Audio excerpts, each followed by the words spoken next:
Okay. All right. So anyway, multiplying and dividing. As the names imply, that's all it is. It's super, super straightforward. Actually, I think things get much easier from this point on. Things get much, much easier. I'll just ask you to multiply and divide fractions. That's all you're doing. Yeah, that's it. You don't know how to do that? Well, I'll remind you how to do that.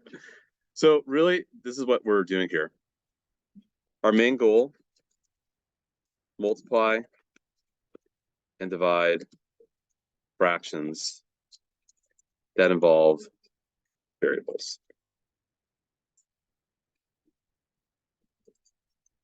Essentially, we are simplifying. That's it. That's all we're doing. Just a bunch of simplifying. And that's important because as you guys move on to pre-calculus and calculus, you'll be dealing with nasty expressions. You got to be able to simplify to make the math easier for yourself. It's just a skill set that you want to be very sound with. So like this first one here, how would I simplify that one? Divide by 5. Divide by 5. So It'll be 313.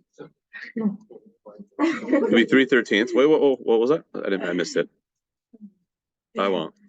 Okay. 15 divided by 5 and 65 divided by 5. The bottom line is this: find a common factor, right? What's a common factor between those two numbers? 5, right? That's the biggest common factor I could think of. So yeah, that's all. Now you're gonna do the same thing here, but before I do that, can I factor something from the top? Yeah, right. I'll explain them in a moment. And actually, let me go back to number 1 again. Let me go back to number 1. If you think about it, number 1 could be written like this, right? Sorry.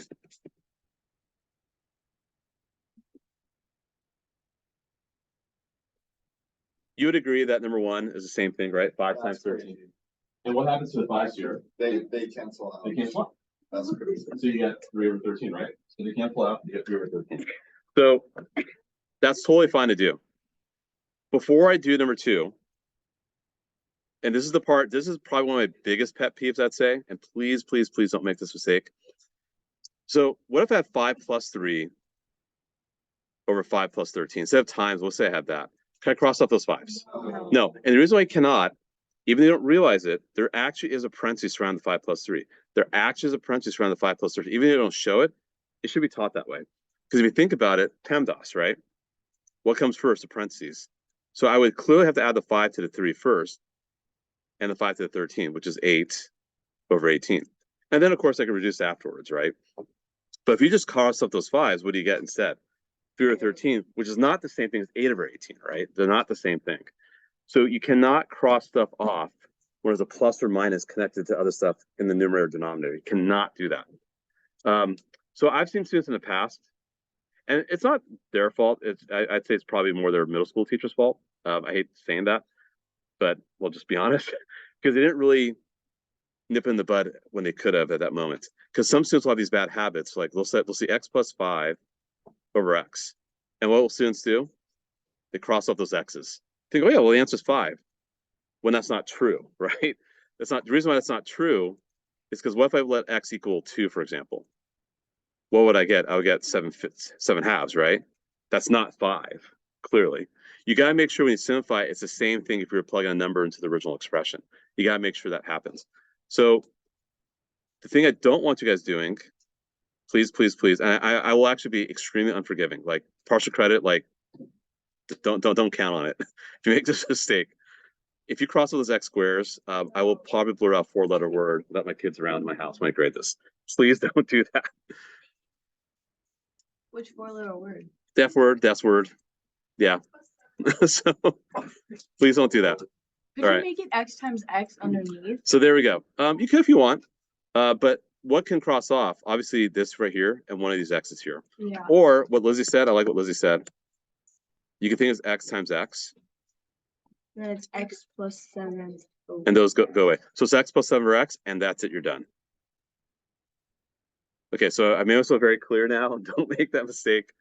There you go. Because it will just throw off the whole, because when we get to 8.6, solving equations, so let's solve equation stuff, you're going to get such a weird solution if you make this mistake from the get-go. So you got to be very careful. Okay, now let's move on. All right, so fortunately, this is the right factor for example 3. What goes away? 1. Yeah, and because 2 is being multiplied x plus 1, because it's 2 times x plus 1, and it's x plus 1 times x plus 3, you don't have to write this down. Because there's a times, you could do that. What if that times was replaced with like a minus or plus sign? Forget it. You can't do it. You just leave it alone. I mean, you could maybe clean it up, make it x plus 3 up top and 2x plus 4 on the bottom, if you so desire. But you can't do that.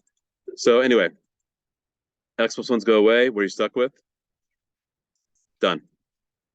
So, and does that look more simple than before? Yep. That's the whole point. As the name's implied, your answer should look more simple. And I will tell you right now, when I design these problems, I do actually reverse engineer these. I know what answer I want, so I think backwards when I design these problems because I want the answer to look more simple. Because I want you to factor. So if things are not crossing off, you're making a mistake. Things should cross off very nicely. Like the next one here, it's kind of a reinforcing. So you guys asked, is the first semester being tested? In a way, yeah. Did you guys factor the first semester? Absolutely. But it wasn't the only thing that we did this semester. So it's just a skill from prior that you need to know. So how do I factor top? What does that become? What do you guys think? Yeah, it's kind of an easy one. And I'll promise I'll give you easy ones because I don't want to have you guys stuck with really hard factoring. And because everything's being multiplied, right? When I say everything, the groups are being multiplied. These two groups are being multiplied. These two groups are being multiplied. So what group answers? X plus 3. Totally, you got it. Good. And where you're stuck with?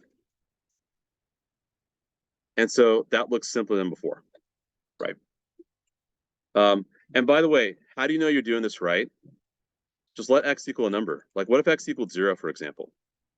Then what do you get up top? Negative 15 and negative 9, which reduces to 5/3. What if I plug in 0 into my simplified form? What do I get? Which reduces to 5/3. That should always happen if you simplify correctly. If that doesn't happen, go back and double check your work. Okay. Example 5 is a little tricky. Right off the bat, I know the answer is -1. Here's how I know that. Not exactly. Yeah, that's the minus. Oh, can you take out a -1? Oh, wow, good job, Jamie. Yeah, totally. No, I didn't expect anyone to know that. No, I that's awesome. Thank you, Jamie. Wow, Jamie. So smart. Jamie, where did that come from? You got it. Yeah, that's right. No, I didn't know anyone was gonna get it in this class. So here's the deal. Well, because we haven't done it before. If you factor out a negative, Yeah, that makes sense. factor out a negative. Here's the thing. This is the part that's a little tricky.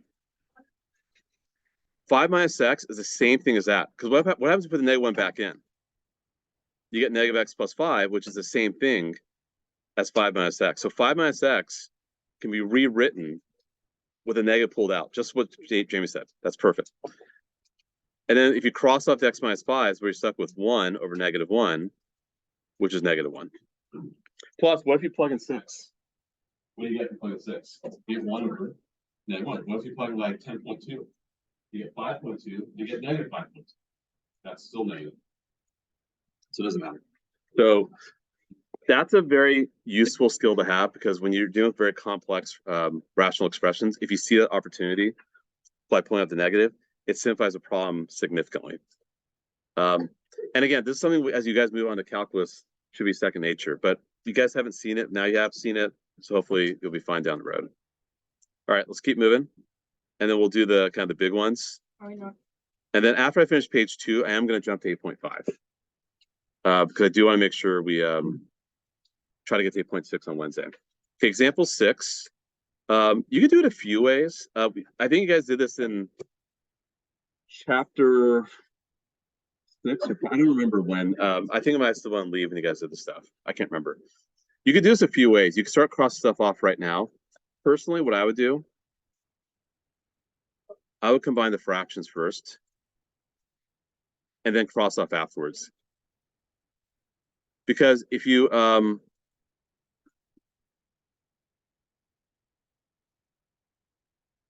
try crossing off right from the beginning, you could make some errors along the way. So I don't know. I've just seen people make really kind of crazy errors and stuff. So combine fractions first. So if I combine first, what do I got up top? 8 times 7. Bring the two fractions to 1. Yeah, James, go ahead. You could, but let's do it this way instead first. You can. The only reason I'm hesitant is that what if you lose track of what you're crossing off? Then you might cross more stuff off that you shouldn't, or you get cross. I don't know. It's just you could if the numbers are kind of nasty. Like that 8 times like 67. It's kind of weird, right? Well, what's x 3 times x 4? X. And what's y times y 3? Good. Down below, what's 2 times 4? And then x, and then y squared and y is y 3, right? Now I can cross off vertically, right? What's 56 over 8, guys? 7. What's x7 over x1? 6y. And y4 over y3 is y. So much clearer this way. So much clearer. If you do this, Is this really fun? it's very smooth. Now, if you so desire, you could have done this. I'll give you an alternative. If you had 8x cubed y over 2x y squared times 7x4, you don't have to write this down in blue, but I mean, if you wanted to, I guess you could say, well, let's make that 1 and 2, and then let's cross off those y's. Then maybe let's cross up, make that x squared and x. It just starts getting kind of messy after a while, and I kind of like lose track of what I crossed off. So I don't know. I mean, it's up to you. You should still get the same answer, but I don't know. It's just something that I think I'm a little hesitant to do it that way. I'd much prefer make it more tight and neat. So, okay. Let's look at example 7 now. So here you got multiple fractions. What I'm going to do first is factor. So definitely as you see your factor, multiply across, then cross out. So boom, boom, boom, 1, 2, 3. So I'm not going to multiply yet because when I multiply now, it's just going to get nastier. The whole point is to make it less nasty, right? Not more, not more nasty. So let's factor. What can I factor from the top of the first fraction?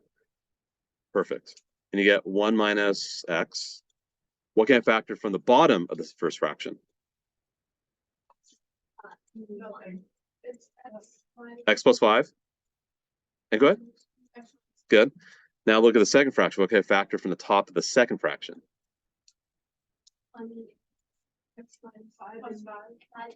X plus 5. Perfect. Good. And 3x, that's what you got. Now, instead of writing a new step, I'm just going to draw one big line and put a little multiplication symbol here and here.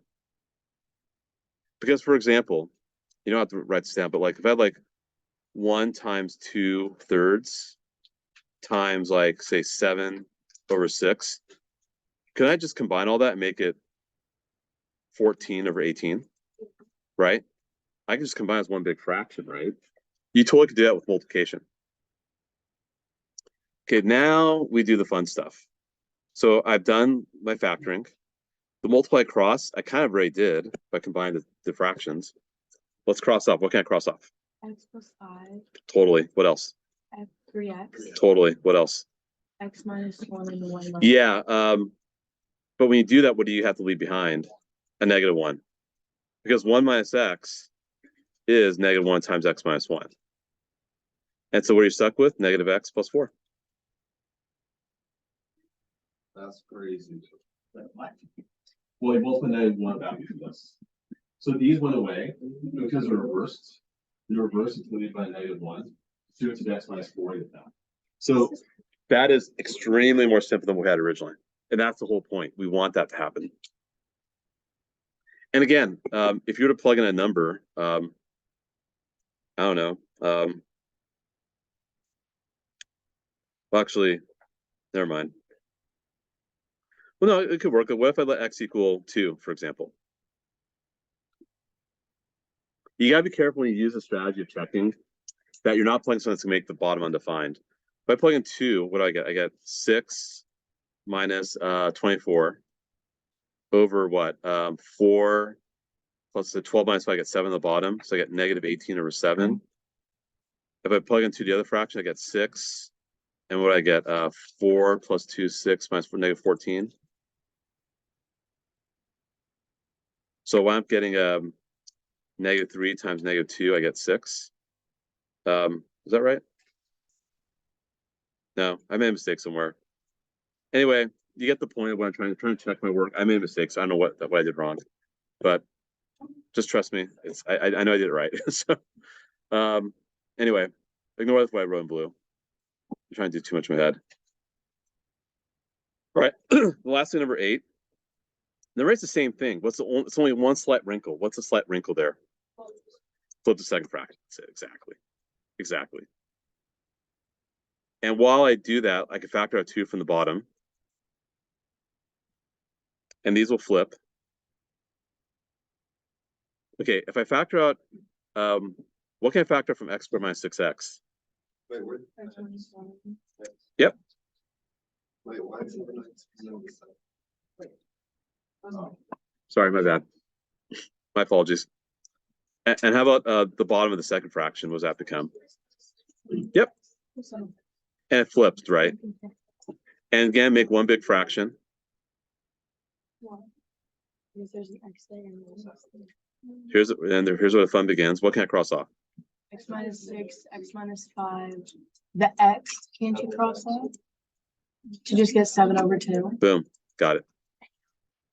So, what was that, sorry? No, I'm gonna skip to 8.5 now.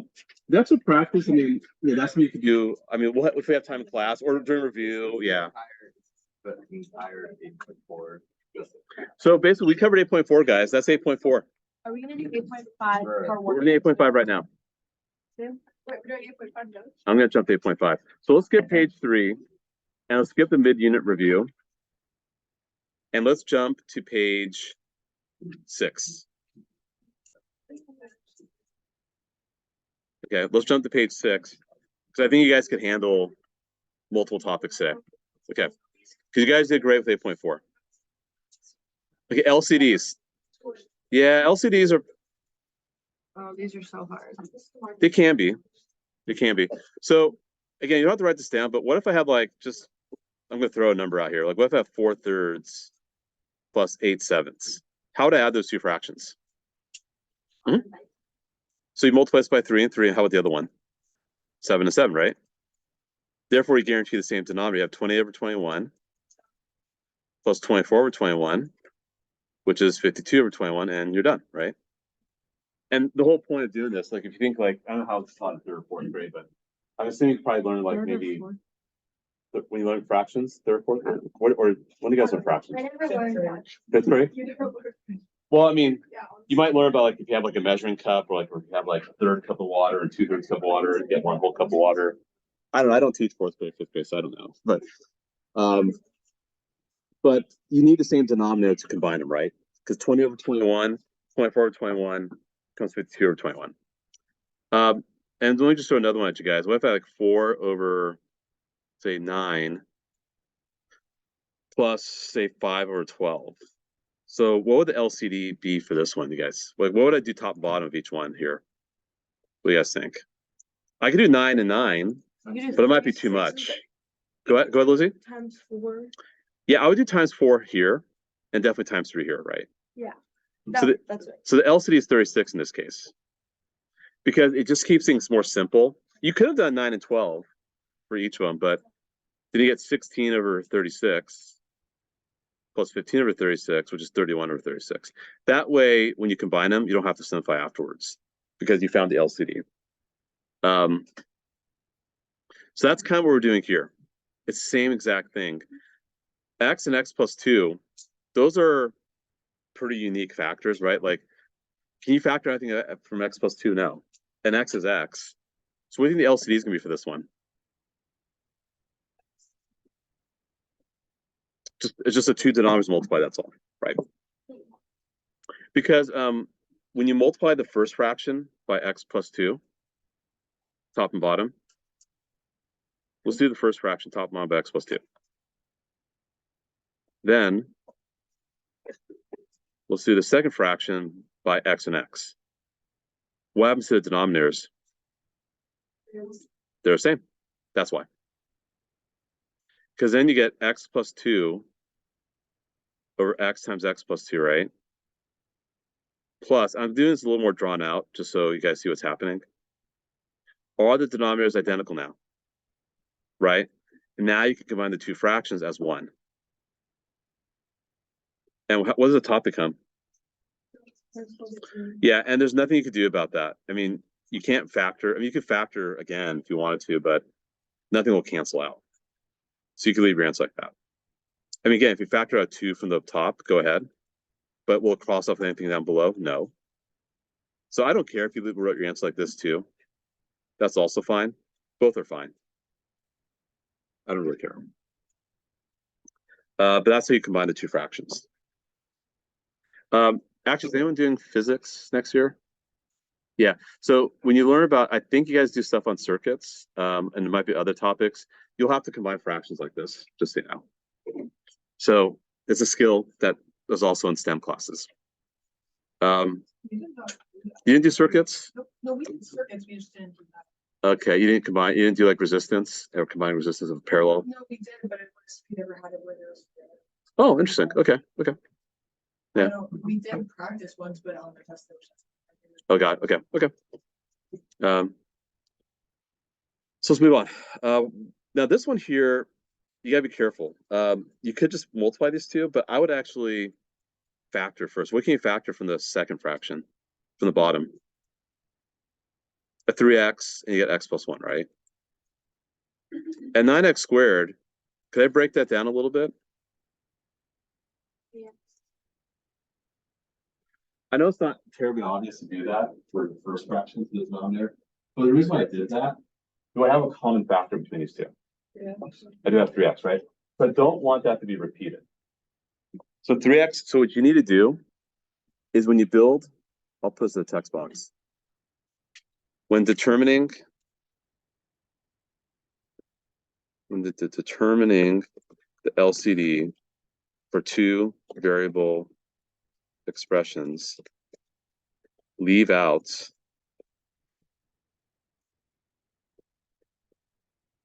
the common factor. Well, don't leave it out. Let me rephrase that. Don't repeat the common factor. I think that's what I meant to say. Don't repeat the common factor. So definitely have a 3x for sure as your LCD. And you need another 3x. So let me highlight here so you guys see. So this 3x is here and here, right? But then you need another 3x, which is unique to the first fraction, the extra 3x, right? And then what else do I need? An x plus 1, which is unique to the second. So when you build this in such a way where you need the common factor, but don't repeat it, and then you need the unique factors. So let me write that as a text box, just so you guys know. Say, don't, like, what do you mean by don't repeat? So what some students will do, we'll just multiply these two together, call the LCD. If you do that, the 3x gets repeated. Oh, okay. Because then you have to simplify afterwards, it makes it more messy for the math. So what you do is use the common factor just once, and then include each unique factor. That's what you want to do. So use the common factor for just once, and then use each unique. Does that make sense? Right. So let's try this again. Actually, let's work it out, because we do want to work it out. So what you're going to do, I'm going to rewrite this down below. So 7 over 3x times 3x plus x over 3x, x plus 1. And when you figure out what to multiply, you have to multiply by what's missing. What's the first fraction missing? The x plus 1. So you got to do x plus 1, x plus 1 to keep it balanced. What's the second fraction missing? The x to 3x, exactly. So you get 7x plus 7 plus 3x squared all over your LCD, which is going to be 9x squared times x plus 1. And you can leave your answer like that. That's totally fine. You don't need to put the degrees in order or go in descending order of exponents. I don't care. If you want to distribute 9x squared, go ahead. I don't care. That's totally fine. That works for me. Questions? We're good? Okay, good. We're making good progress here. So let's do, just for pacing purposes. Okay, we're not doing 8.5 part 2 because I don't want to stall today. This is good. We'll save that for Wednesday. That's actually a Wednesday thing. I don't know why that makes no sense because it's all part of 8.6. Hold on. Okay, I guess these sections are off a little bit. Okay, we're good, guys. We're in good shape.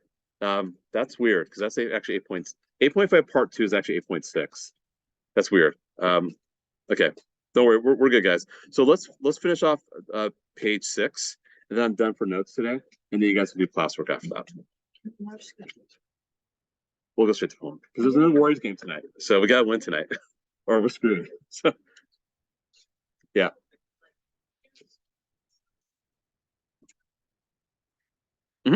Oh, yeah, let me undo my work. Yes. You good? Okay. All right, so let's do 2 more examples, and then you guys go straight to the homework and just get homework done tonight. So this way you have homework done. But if you want extra practice, you have the notes, you have the classwork, and we're going to try to do 2 full days of review on Friday and next Tuesday. All right, what's the LCD here, guys? 7 times 1. Yep, so it'll be 28x. So when I rewrite it,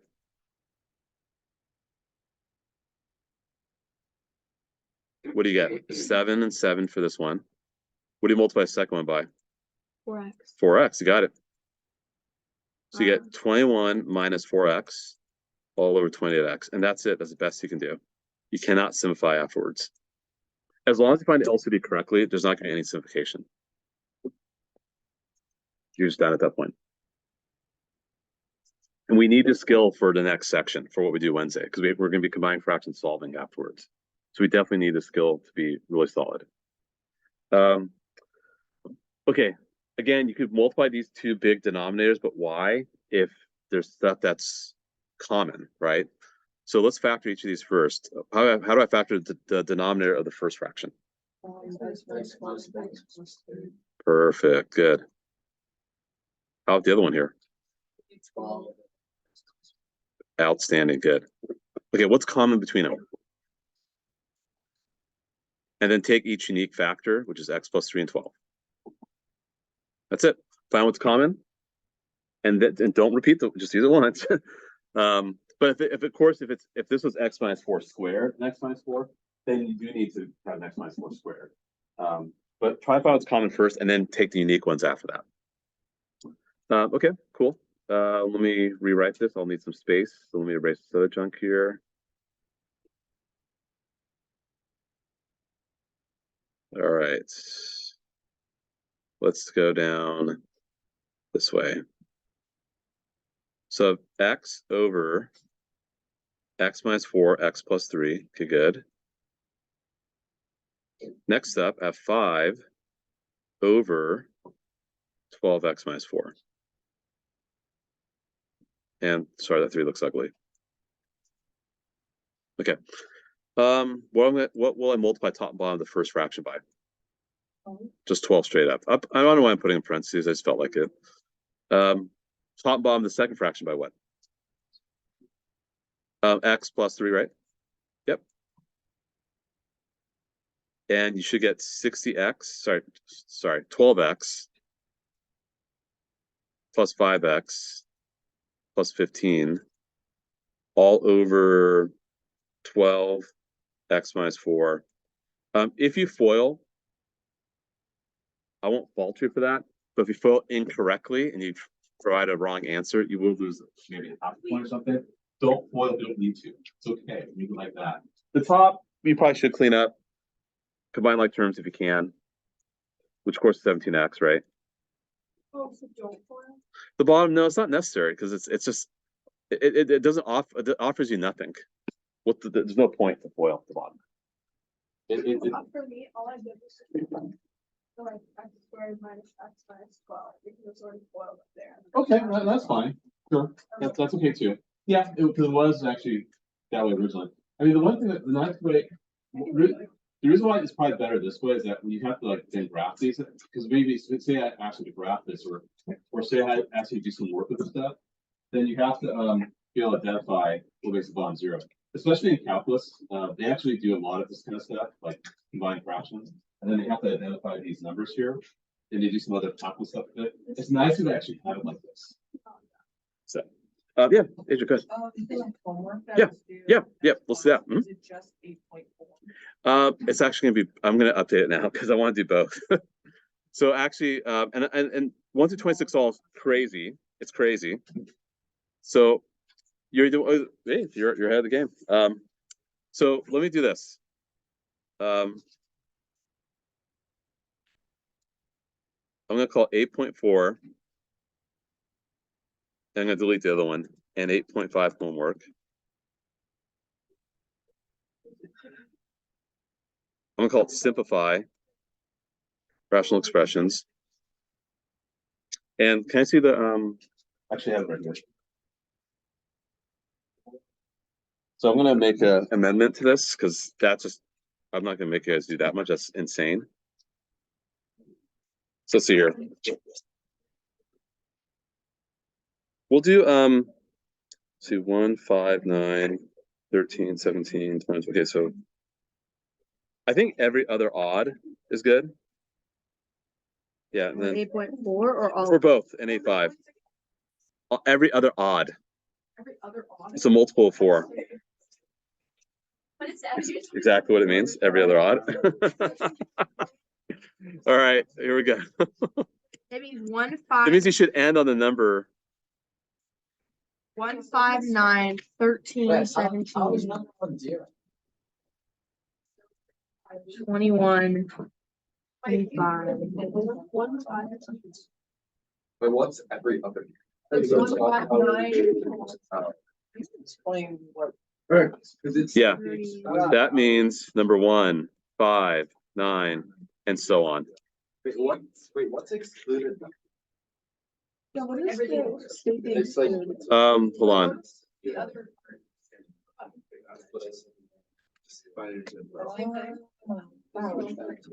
Wait, how do you do it?